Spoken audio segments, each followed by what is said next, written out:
C'est une emprise d'abord du mal. Le libertinage est un mot très agréable, très léger, tout ça et tout. C'est un mot du XVIIe siècle, surtout. Il existe depuis toujours. On a même soupçonné Ève dans les gnosticisme plutôt, d'avoir fait câlin avec le serpent.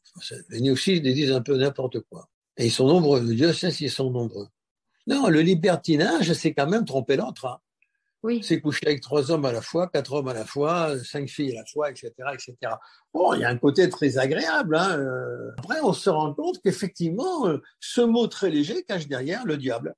C'est-à-dire, ben oui, effectivement, parce que toutes les énergies négatives lui remontent, dont nourrissent en fin de compte toutes les entités démoniaques qu'il y a dans l'invisible. Je sais qu'on ne va pas me croire ceux qui ne croient pas tout ça, mais ce n'est pas grave, vous ne me croyez pas, ça existe quand même. C'est parce qu'il y a un siècle en arrière, si on vous avait dit que vous verriez des images sur un petit écran, vous ne l'auriez jamais cru. Ça s'appelle la télévision. C'est pas parce que vous ne croyez pas aujourd'hui que vous ne croirez pas demain. Donc c'est ça le danger du mot libertinage, qui a disparu d'ailleurs. Mais les partous n'ont pas disparu, le sexe n'a pas disparu. Et les jeunes sont obligés maintenant de prendre, quand je dis les jeunes, ça veut dire quoi la jeunesse? Ça c'est encore notre paire de manches. Prennent leur exemple sur Internet. Alors évidemment, sur Internet, on apprend la sodomie, on apprend la fellation, on apprend tout. Et il y a des journaux féminins qui incitent à tout ça, bien sûr. C'est depuis toujours les journaux féminins. Oui. Depuis la libération sexuelle. Alors, je vais leur faire un crédit, c'est pas les années 70, la libération sexuelle a commencé dans les années 60. Bon, disons qu'à partir des années 80, ils se sont embrayés à fond là-dessus. Mais avez-vous vu de près la tête de ces journalistes? Ben, quand vous les voyez de près, vous n'avez pas envie de sortir avec. Hein. Ça vole pas haut, je peux vous le dire. Hein.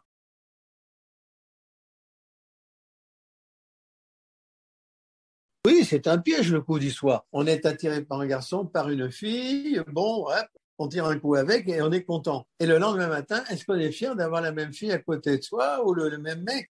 Ou on se dit, mais à propos de la fille avec qui j'ai fait le câlin, vite fait, bien fait, là, j'aimerais la retrouver. Bon, on la retrouve pas. Non, non, le coup du soir, c'est extrêmement nocif. C'est un coup d'assommoir, le coup du soir. C'est vraiment le côté le plus animal qui puisse exister dans le rapport sexuel. Le coup du soir permet toutes les dérives. Je me suis rendu compte que le film va beaucoup plus loin dans le coup du soir que d'un rapport un peu plus long. Le coup du soir, oui, on peut l'apprendre par toutes ces ouvertures. Hein. C'est une chose que je ne conseille pas ni aux filles ni aux garçons. C'est un coup d'assommoir. On ne se grandit pas. Je dirais qu'on s'abaisse des deux côtés.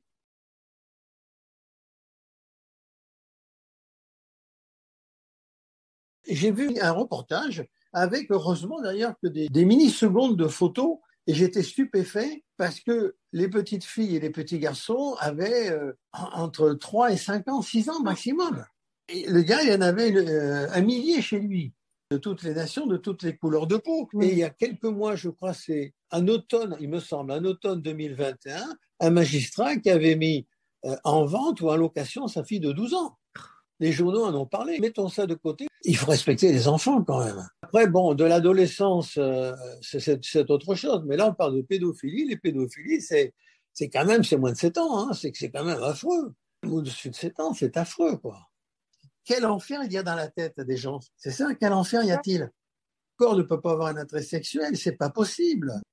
Donc, je pense que les pédophiles de ces enfants, de ces bébés, je dirais, sont vraiment des anormaux le plus total, quoi. Après que la fille à l'adolescence connaît le problème puisse nous donner une attirance, pourquoi pas? À condition que ce soit basé sur la tendresse et sur l'amour. Les enfants des bébés, quand même, je sais pas. Je dirais que les pédophiles de ce niveau-là, je sais pas d'ailleurs comment ils peuvent les soigner. Il faudra leur présenter des femmes ou des hommes, je sais pas, quelque chose qui pourrait leur correspondre, les rassurer. Ne concerne que les gens qui se sentent concernés par ça. Déstabilisant pour les gens du peuple. La masse. La masse, on le sait, n'a aucune intelligence. La masse actuelle, qu'est-ce qu'elle a comme intelligence? Elle a l'intelligence des réseaux sociaux, l'intelligence des paroles que les politiques leur disent et l'intelligence que leur disent les religions. Donc, ça va pas loin. Mais ils sont contents, ça leur suffit. Merci, au revoir Manuela, au revoir tout le monde.